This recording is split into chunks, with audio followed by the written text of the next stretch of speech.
ஒரு கூட்டம் கூடுறோம், ஒரு பொதுக்கூட்டம் 2000 3000 பேர் கூட்டம் போட்டுட்டு ஒரு கோரிக்கை வச்சுன்னா அரசாங்கத்தில் அந்த கோரிக்கை கூட போகாது. ஆனா கிட்டத்தட்ட 15 லட்சம் பேர் அங்க கூடி செய்யுங்க. தமிழ்நாட்டில் சாதிவாரி கணக்கெடுப்பு நடத்துங்க. எல்லா சமுதாயத்திற்கும் அவர்களுடைய சமூக பின்தங்கிய நிலை, மக்கள் தொகைக்கு ஏற்ப இடஒதுக்கீடு எல்லா சமுதாயத்துக்கும் கொடுங்க. பட்டியலின மக்களுக்கு கூடுதலாக 2 விழுக்காடு அதிகப்படுத்துங்க. இந்த உச்சவரம்பை 50 விழுக்காடு உச்சவரம்பை அதை நீக்குங்க. இப்படிலாம் எவ்வளோ சமூக நீதி பிரச்சனைகள்லாம் எடுத்து அந்த மாநாட்டில் பேசியிருக்கிறோம்.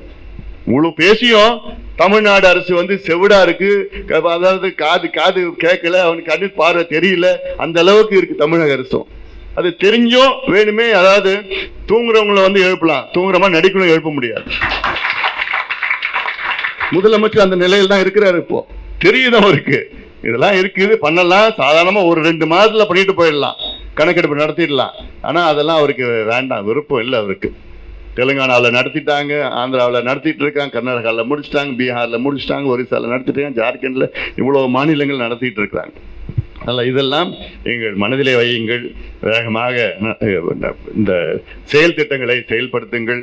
நான் ஒவ்வொரு பகுதிக்கும் நான் வரப்போகிறேன். நான் அது மட்டும் இல்லை, இடையில எந்த பிரச்சனை இருந்தாலும், அங்கே பொது பிரச்சனை, ஊர் பிரச்சனை, உங்களுக்கு பிரச்சனை ஏதாவது இருந்தாலும் நான் இருக்கிறேன். நான் வருவேன், நான் பார்த்துட்டேன், எனக்கு தெரியும். அந்த வேகமாக நாம் அணுகுவோம், முன்னேறுவோம்.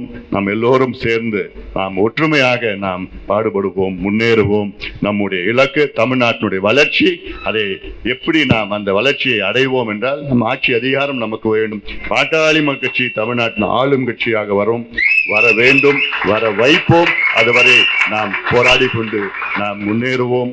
நாம் உழைப்போம். நன்றி.